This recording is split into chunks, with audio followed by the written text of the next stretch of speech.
180 টাকা ডজন ডিম।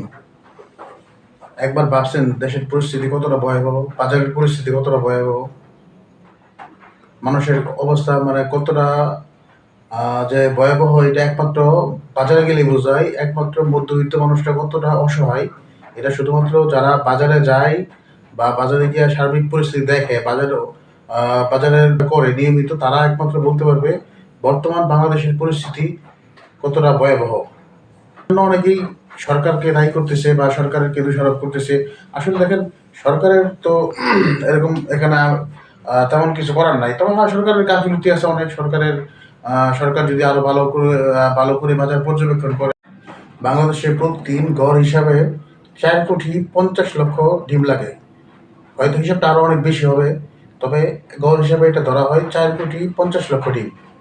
প্রতি মিনিটে বাংলাদেশে আপনার 31,000 প্লাস ডিম প্রয়োজন, বা 31,000 প্লাস ডিম প্রতি মিনিটে লাগে। একবার চিন্তা ভাবনা করছেন যে এত ডিম কোথা থেকে আসে, কিভাবে কি হয়? অনেকে সরকারকে দোষে, অনেকে দোষটা আমি তো মনে করি আমাদের। যেমন ধরুন, আজকে আমি বাজারে গেলাম 1 কেজি ডিম কেনার জন্য। 1 কেজি ডিম 30 টাকা। তো আসলে বাজারের এই পরিস্থিতি দেখে তারপর আমি মাত্র 1 ডজন ডিম কিনে নিয়ে চলে আসছি।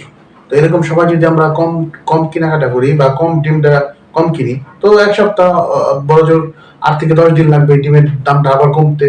দেন আমাদের পার্শ্ববর্তী দেশ ভারতে প্রত্যেকটা ডিম হয়তো 5 থেকে 6 টাকা এরকম দামে বিক্রি হয়, কিন্তু আমাদের বাংলাদেশে 14 থেকে 15 টাকা করে অলরেডি বিক্রি হচ্ছে। এটা আরো বাড়তে পারে, কমার সম্ভাবনা খুব কম। হয়তো কমবে, কিছুদিন পর কমবে। তো আসলে যদি আমরা কিছুদিন বা কিছু দিন আমরা যদি ডিম কম কিনি বা প্রয়োজনে কম ব্যবহার করি, তাহলে আমার মনে হয় এই বাজারের যে উদ্যোগ গতিটা, এটা কমে আসবে। তো সবাই আসলে একটু কম কেনাকাটা করুন, সবাই একটু কম কিনুন, প্রয়োজন থেকে আরো অনেক বেশি কম কেনার চেষ্টা করুন।